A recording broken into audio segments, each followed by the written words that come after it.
Hello everyone. Welcome to today's story. What would you do if the person you love the most suddenly refused your proposal because they believed you were unfaithful? And what if that love was hanging by a thread, tangled in misunderstandings, while urgent storms in life pulled you apart?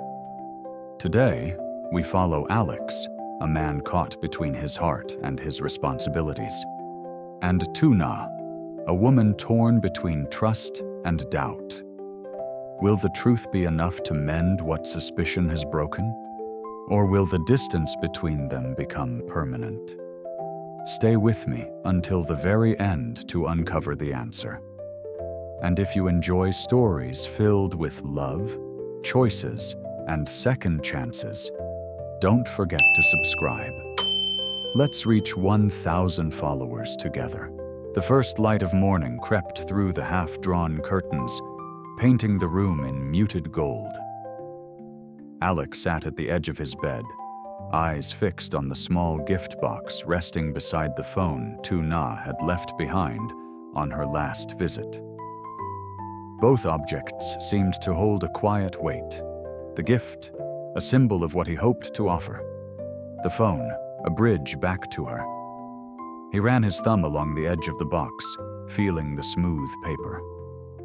Outside, the air was cool and damp with dew, the scent of fresh grass drifting in. Yet his chest felt tight, his heartbeat uneven, as if each pulse was urging him forward towards the farm. He imagined her face when he appeared. Would her eyes brighten, or would she look away? In his mind, he saw her hand, delicate and warm, with the ring perfectly resting on her finger. He imagined her smile, faint but enough to dissolve the distance between them. But just as quickly, doubt whispered. Would she even like the gift? Would she want to hear him out? These thoughts had circled inside him for far too long, like a bird pressing against the bars of its cage. Today, he told himself, he would let it fly. Rising, he slid the phone into his pocket, the gift box into his jacket. The morning felt different, as though something irreversible waited just ahead. The path to the farm stretched before him in his mind, carrying not just his footsteps, but every unspoken dream he had guarded in silence. Today, he would speak. Or at least, he would try. The farm stirred awake under a pale, hazy sun. Tuna moved through the courtyard with quiet purpose, her hands steady though the heat was already pressing down. The cluck of chickens filled the air as she scattered grain, followed by the impatient squeals of pigs waiting for their morning feed. She worked without pause, each movement shaped by habit, each gesture rooted in the life she had built here. After feeding the animals, she walked toward the fish pond, tossing handfuls of pellets that rippled the still water. The smell of the earth, the faint scent of hay, the soft creak of the wooden gate, all these things grounded her. Yet beneath that calm surface, a tension lingered. Her mind kept circling back to Alex. The thought of him arriving, perhaps with that unwavering gaze of his, sent a faint tremor through her chest. But along with it came the shadow of doubt, the image of him speaking too closely, too warmly to his secretary. She had told herself it was none of her concern, that she didn't care, but the truth was more complicated. The suspicion clung to her, quietly eroding the trust she once felt. She wiped the sweat from her forehead and glanced toward the road. The market was calling, a few supplies still needed buying, but the sun was merciless today. She decided instead to leave her child with Mrs. Tang, the elderly woman who had recently moved nearby after floods had destroyed her old home. Mrs. Tang's gentle presence offered a safe place, and Tuna trusted her. Still, as she prepared to leave, the unease in her chest did not lift. Some truths she knew could only be faced when they finally stood before her. Alex arrived at the farm to find the gate closed, the yard empty. The air was still, holding the faint smell of feed and damp earth, but no trace of her voice or the child's laughter. He lingered by the wooden fence, the gift box in his hand, rehearsing the words he would carried for weeks. He tried different beginnings. "Tuna, I've liked you for a long time. Will you be my wife?" But each sounded too heavy or too unsure. He looked down at the ring, the gold catching in the light, imagining it on her hand. A perfect fit, if she would take it. Before he could settle his thoughts, his phone rang. The voice on the other end was urgent. A storm at sea, a cargo ship in trouble. Some containers had fallen overboard, others might be damaged. The loss could be devastating. He felt the shift in his chest, the collision of two worlds, the personal moment he had been building toward, and the business that demanded his immediate attention. Clenching the phone, Alex weighed the choice. Staying meant risking the shipment. Leaving meant letting this chance slip away. In the end, duty pulled harder. He promised himself he would return, that he would still say everything he had planned. As he turned toward the road, the gift felt heavier in his pocket. The path away from the farm stretched long and quiet, but in his mind, her absence lingered, not just from the yard, but perhaps from his life if he waited too long. The sun was already high when Tuna made her way toward the market, her child cradled close against the heat. The road shimmered in the distance, lined with dust and the hum of cicadas. She was halfway there when movement caught her eye. A young woman stumbling toward her, eyes wide with fear. "Please, help me!" the stranger gasped, clutching her arm.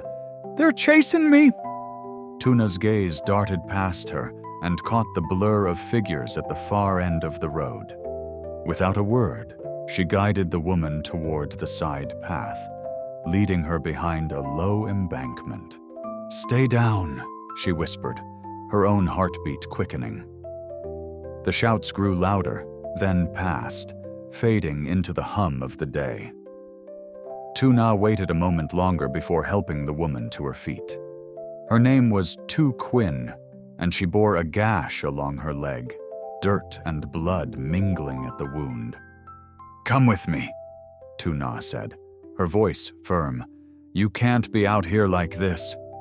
The walk back to the farm was slow, interrupted by the woman's limp and the occasional pause to catch her breath.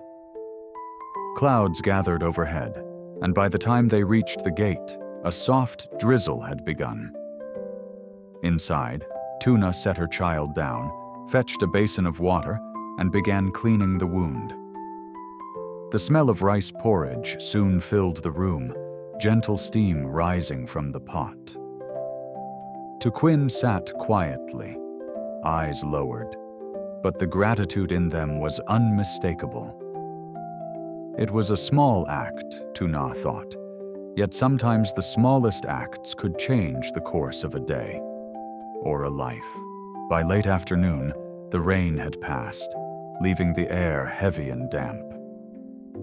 Tuna walked the familiar path to Mrs. Tang's house, the sound of her footsteps softened by the wet ground. Mrs. Tang greeted her with a warm smile, the child safe in her arms. "Stay for dinner," she offered, but Tuna shook her head. "There's someone at home who needs me," she replied gently. She explained briefly about Quinn, the stranger she had found on the road, the wound, the fear in her eyes. Mrs. Tang's brow furrowed, but she said nothing more, only pressing the child into Tuna's arms with a look of quiet understanding. Back at the farm, The scent of porridge lingered. Tuquin sat where Tuna had left her, wrapped in a thin blanket. Her eyes lifted at the sound of the door, and for a moment the tension in her face eased. They sat together, the child curled between them, and slowly, words began to weave a bridge. Tuquin spoke in halting sentences, revealing a life chipped away by betrayal and cruelty. Family who turned their backs, people she thought she could trust who left her to fend for herself. Listening, Tuna felt a tug deep inside. The stories were different, yet the echoes were the same. She too had faced cold eyes and unkind hands. She too had known what it was to stand alone, holding on to nothing but the will to endure. For the first time that day, Tuna smiled, a small, fragile smile, not from joy, but from the strange comfort of knowing she was not the only one. The sky was dipped in the colors of dusk when Alex returned. The path to the farm felt longer this time, weighed down by the unresolved words still resting on his tongue. As he stepped through the gate, he saw her standing by the doorway, the child near her side. For a brief moment, the sight filled him with warmth until he noticed the guarded look in her eyes. "Alex," she began, her voice steady, "I can't accept your proposal." The words landed like a quiet blow. He searched her face, confusion tightening in his chest. "Why?" Her gaze didn't waver. "Because I think you have feelings for your secretary. I've seen the way you talk to her, how close you stand. Maybe it's nothing, but I can't pretend it doesn't matter." He exhaled slowly, fighting the urge to respond with hurt. Instead, he took a step closer, his tone measured. "Tuna, it's not what you think. She's my employee, nothing more. Every word, every moment you've seen was about work. I never wanted you to feel this way, but I understand why you do." The space between them felt fragile, like glass balancing on the edge. He could see the uncertainty flicker in her eyes, the part of her that wanted to believe. "I came here today," he continued softly. "Not just to return your phone, not just with a gift. I came because I want a life with you, and I won't let a misunderstanding take that away." Silence fell. Only the sound of the evening wind moved between them. The wind carried the faint scent of rain as they stood facing each other, the last light of day spilling over the horizon.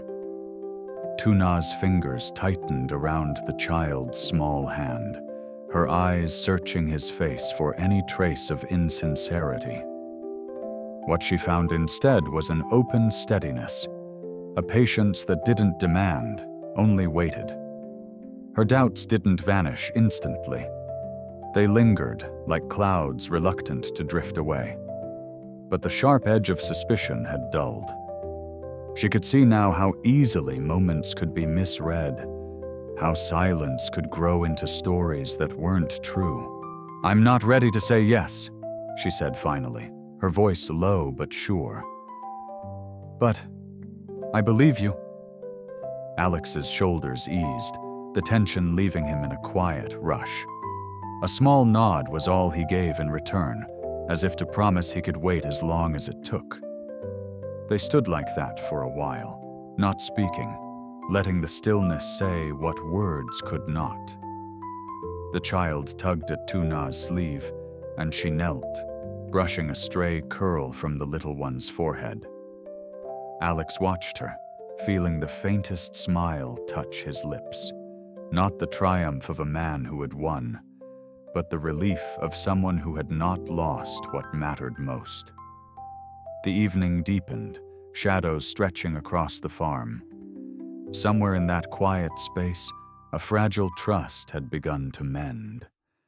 And though no vows were spoken, the promise was there, waiting, like seeds beneath the soil, for the right season to grow. And that's how Alex and Tuna stood at the edge of something fragile, not yet a promise, but no longer strangers to trust. Sometimes, love doesn't end with a grand yes, but with the quiet decision to believe again. What do you think? Is belief enough to heal the cracks? Or will they need more than words to hold on? If you want to see where their story leads next, make sure to follow and share. Your support will help us reach 1,000 followers and bring you more stories like this.